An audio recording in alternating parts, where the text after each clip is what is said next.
Bienvenido a la capacitación TQC. Hoy día vamos a ver la interacción que produce la creación de un defecto y una vez que un defecto está creado. Hablamos del ciclo del defecto o workflow del defecto. Hemos ocupado la palabra ciclo más que nada para ocupar la palabra workflow cuando entendamos bien el tema del workflow, cuando hayan visto la clase de workflow que está en los capítulos más adelante. Pero se entiende como la entenderemos como lo mismo. El ciclo de workflow del defecto es la forma en que se va a ir relacionando las diferentes personas que están asociadas al defecto, que tienen que participar en el defecto, de tal manera que este defecto, una vez que es creado, pase por un proceso de solución, de reparación y eventualmente deje de ser un defecto dentro de la prueba. Les recuerdo que existen dos workflows: el workflow del caso de prueba y el workflow del defecto. El workflow del caso de prueba en general es más simple, pasa más bien por un proceso de aprobación, pero el workflow de defectos es el que puede generar la mayor interacción dentro del mismo equipo. ¿Por qué? Porque generalmente el desarrollo puede objetar un defecto señalado y puede tener un poquito más de vuelta, digamos. Incluso si hay malas definiciones en el caso, pueden declararse defectos que no son, ¿no?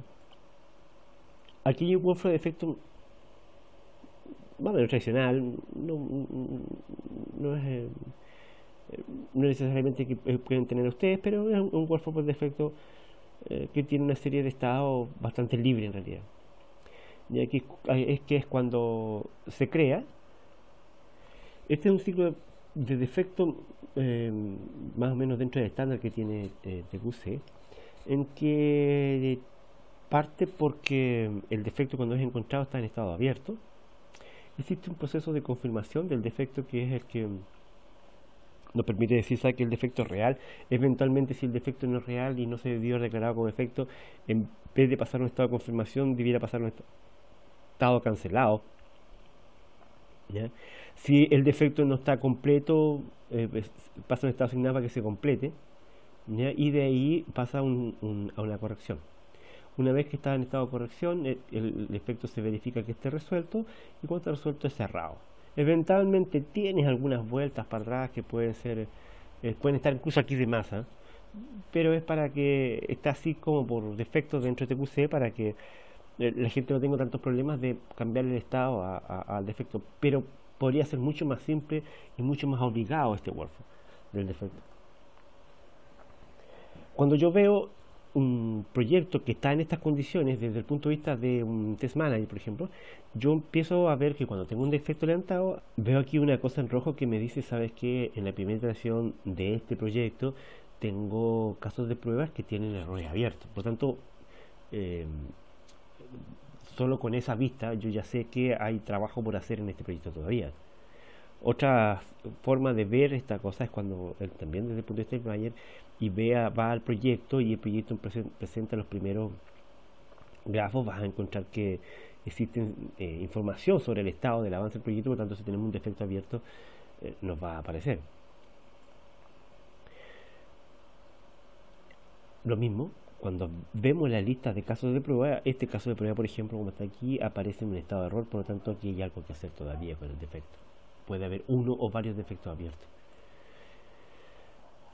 ¿Qué se modifica en un defecto? En la interacción con las personas. Básicamente se modifican dos cosas en realidad, desde la cabecera, ¿no? Se modifica el estado del defecto y la persona que está asignada al defecto.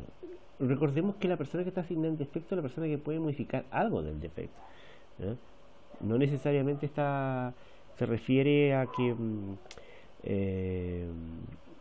¿cómo se llama? Todas las personas en realidad podrían modificar algún estado, pero me refiero a poder modificar la definición del defecto. Y por lo tanto, el defecto siempre debería estar asignado a un desarrollador o a un analista, no más.